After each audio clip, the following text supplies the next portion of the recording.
भाई का सवाल है कि सूरज मशरक़ से मगरब से तुलू होगा। इस बात हदीस शरीफ में तो है, लेकिन क्या ये बात साइंस साबित करती है? जी भाई, ये सही मुस्लिम की हदीस है। हज़रत अब्दुल्ला से ये रवायत है कि नबी करीम सल्लल्लाहु अलैहि वसल्लम ने फरमाया कि क़यामत की निशानियों में से एक निशानी ये है कि सूरज मगरब से तुलू होगा और उस दिन तौबा के दरवाजे हमेशा हमेशा के लिए बंद कर दिए जाएंगे। ये हदीस सही मुस्लिम में भी है। और इसके बाद जो अमरीकी जो इदारा है नासा, ये मशहूर तरीन इदारा है जो बहुत अरसे से इसके ऊपर बहुत ज़्यादा तहकीक कर रहा है।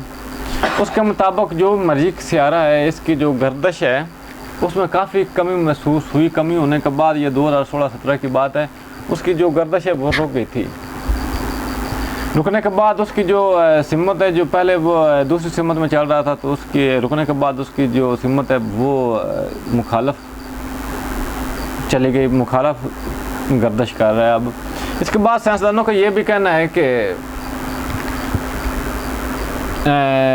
तमाम जो सियारे हैं आहिस्ता आहिस्ता इनकी भी जो गर्दिश में कमी महसूस हो रही है और एक दिन ये रुक जाएंगे। रुकने के बाद ये मुखालफ सिमत घूमना शुरू हो जाएंगे और उस दिन सूरज जो है वो मगरब से तुलू होगा और ऐसा जल्द होगा। ये बात साइंस ने साबित की है और ये बात नबी करीम सल्लल्लाहु अलैहि वसल्लम ने भी 1400-1450 साल पहले कही थी कि क़यामत की निशानियों में से एक निशानी ये है कि सूरज मगरब से तुलू होगा और उस दिन तौबा के दरवाजे हमेशा के लिए बंद कर दिए जाएंगे। और आज इसको साइंस भी साबित कर रही है। आगे कोई सवाल है साइंस के बारे में या किसी भी मुताबिक के बारे में तो आप कर सकते हैं। जी भाई, पर्ची दें।